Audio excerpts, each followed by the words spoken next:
Hi, and welcome to Grandma's Good News Stories. I have a story to read to you today from the Bible, and I am reading from this Bible story book. Today's story is called Abram and Lot Separate. Now, do you remember Abram and Lot from before?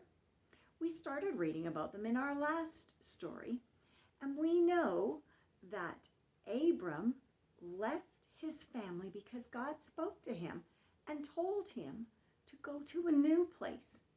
We read that Abram didn't know where that was when he left, but he followed God anyway, even though he didn't know everything, and God showed him. Of course he did.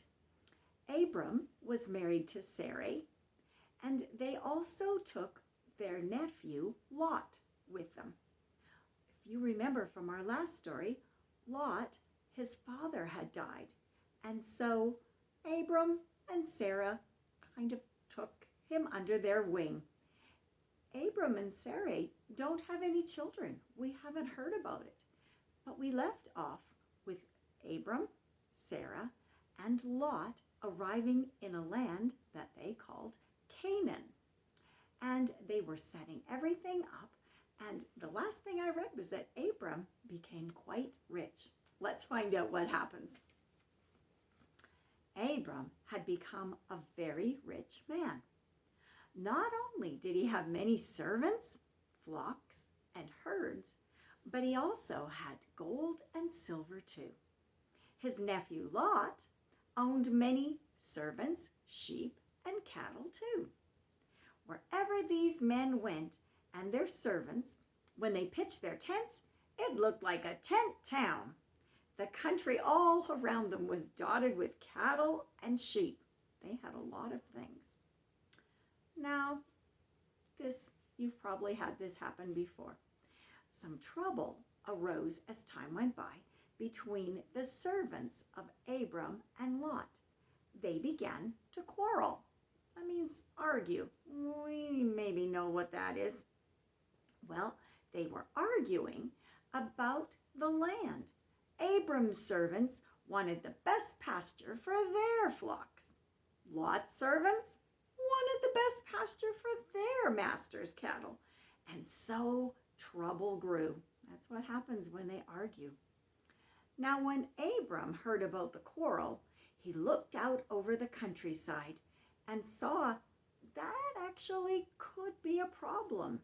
How could they always find places nearby with grass and water for the sheep and flocks? And I'm actually going to stop for a minute because I have a picture to show you. It's always fun to look at the pictures.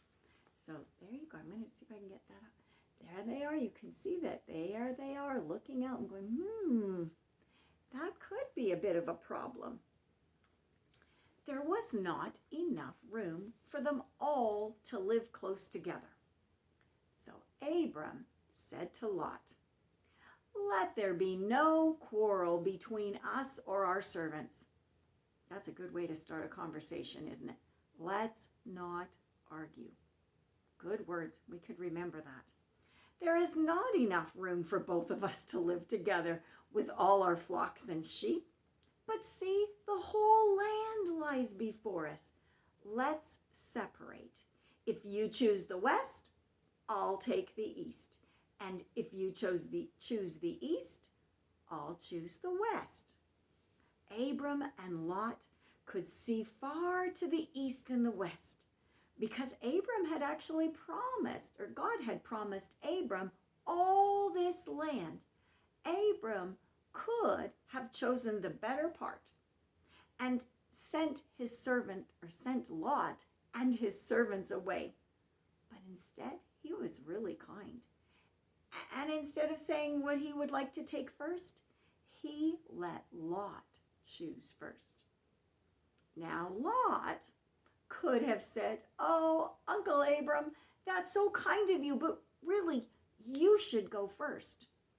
That was maybe the better answer, but Lot forgot about how kind Abram had been. And so he chose the best part.